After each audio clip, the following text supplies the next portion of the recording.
My dad ate meat from a deer that walked on two legs. There were others just like Larry and Mr. Straub.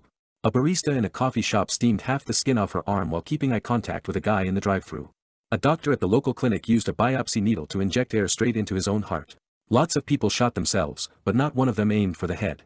That's a weird touch, if you think about it. These people obliterated their torsos or limbs with high-powered rifles at point-blank range. No reason offered. Just a vacant expression as they deleted bits of their bodies and left nothing but ragged stumps. There was no school the next day, which was the only real clue I got about how panicked the local authorities were.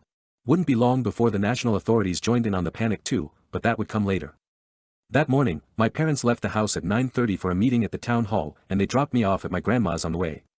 I waited for them to leave before I told my grandma I was heading out. It was a hot day and she only nodded her approval as she sat reading with my sister. She hated seeing me play video games and always encouraged me to go make my own adventures outside. I had no plans. Didn't even want to see any of my friends. I thought a lot about Mr. Straub's face as I crossed empty farmers' fields and walked into the woods.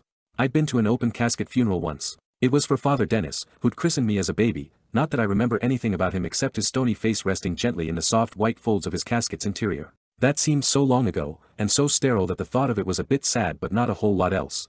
But Mr. Straub's face had frightened me with his swollen lips and bulging eyes.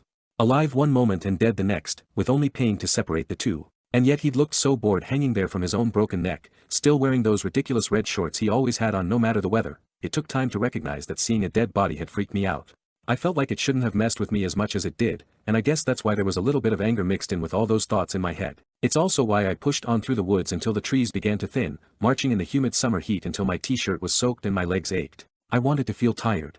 Wanted it so the only thing I could think of were my throbbing hamstrings and sunburnt forehead. It ended when I reached the tracks. Shaggy rocks and boulders rose steeply on the opposite side. Only other ways to go were left into town or right into a dark tunnel, its mouth bristling with ivy. At least the air coming from it was cold, so I took a second to stand and catch my breath, feeling the sweat cool and evaporate as the wind billowed gently out of the darkness. I wasn't stupid though. I paid close attention in case I heard the sound of any passing trains, and when I did hear one, I raced off the tracks as quick as I could. It honked as it came past. Another day and I might have worried that I was gonna get in trouble for playing on the rails, but all I could really think of was the thing I'd seen lying by the tracks. It had been lit up by the train as it came roaring out of the tunnel, not far from the entrance. In the strange silence after the train had gone, there was only the dim light of the setting sun to see inside the tunnel. Old clothes, broken bottles, discarded crates. But I knew what I'd seen in the harsh white light of the train's passing beams. And it was a hell of a lot more than garbage. I'd seen a man. He was lying face down. There'd even been a hand, bright and pale like the moon in the night sky. I was sure of it.